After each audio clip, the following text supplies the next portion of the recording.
संकट के बीच विश्व प्रसिद्ध प्रदेश के पहले देव महाकुंभ अंतर्राष्ट्रीय शिवरात्रि महोत्सव मंडी का परंपरा अनुसार शुक्रवार को आगाज हो गया। स्वर्णिम अंतर्राष्ट्रीय शिवरात्रि महोत्सव 2021 का विधिवत आगाज मुख्यमंत्री जयराम ठाकुर ने राजमाधव मंदिर में पूजा अर्चना करने के बाद किया। ये रिपोर्ट देखिए। गाजे बाजे बजंत्रियों देवधुनों के साथ अंतर्राष्ट्रीय शिवरात्रि महोत्सव का शुभारंभ हुआ। इस महोत्सव का प्रदेशवासियों को लंबे समय से इंतजार था अपने देवी देवताओं से मिलन का, इंतजार था उनका आशीर्वाद लेने का और आखिर वो इंतजार खत्म हो ही गया, क्योंकि हिमाचल के मुखिया जयराम ठाकुर ने महोत्सव का शुभारंभ किया और शुभारंभ पर निकाली जाने वाली राजमाधव की पहली शाही जलेब में शिरकत की। सीएम जयराम ठाकुर ने इस मौके पर क्या कुछ कहा, सुनिए। शिवरात्रि के इस पावन अवसर पर पहले तो मैं सबको शुभकामनाएं देता हूं, मंडी वासियों को। और अब की बार हमारे स्टेटहुड के 50 वर्षों के बाद स्वर्णिम शिवरात्रि का ये अवसर है और इसलिए और भी ज़्यादा महत्व का है। मंडी में हम इस शिवरात्रि के इस अवसर को एक अंतर्राष्ट्रीय मेले के रूप में मनाते हैं और अंतर्राष्ट्रीय मेले के साथ साथ में ये एक बहुत बड़ा आकर्षण का केंद्र, साल भर लोग इसका इंतज़ार करते रहते हैं। कल्चर की दृष्टि से और उसके साथ साथ में व्यापार की दृष्टि से भी बहुत सारे लोग इसमें बहुत सारी बिजनेस एक्टिविटीज़ भी करते हैं।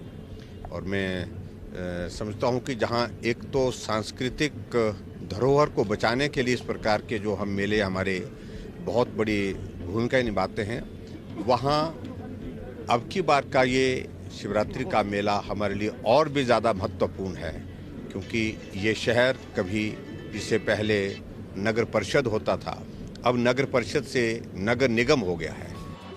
जलेब में मुख्यमंत्री पगड़ी पहनकर अपने अन्य सहयोगियों के साथ खुली जीप में सवार होकर निकले।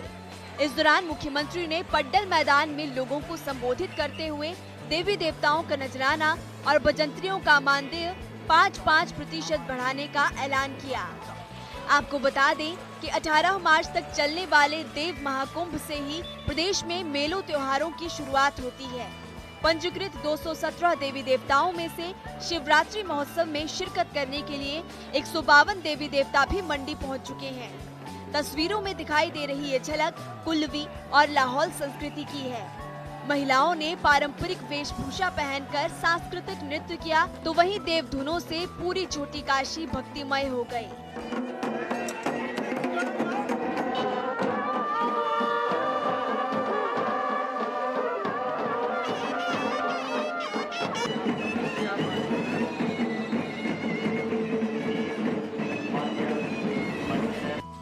पिछले साल महोत्सव का आयोजन फरवरी में हुआ था। इसके बाद कोरोना संकट आ गया और महोत्सव के बाद किसी भी मेले का आयोजन नहीं हुआ। यही वजह रही कि जब एक साल बाद महोत्सव शुरू हुआ तो ना लोग रुके और ना ही देवी देवताओं और देवलुओं के लाभ लश्कर में कोई कमी नजर आई। लेकिन आप सभी को ये ध्यान रखने की जरूरत है कि मेला भले ही शुरू कर दिया गया है, लेकिन कोरोना का संकट अभी टला नहीं है। सावधानियां बरतने की सख्त जरूरत अभी भी है। जनता टीवी के लिए मंडी से नितेश सैनी की रिपोर्ट।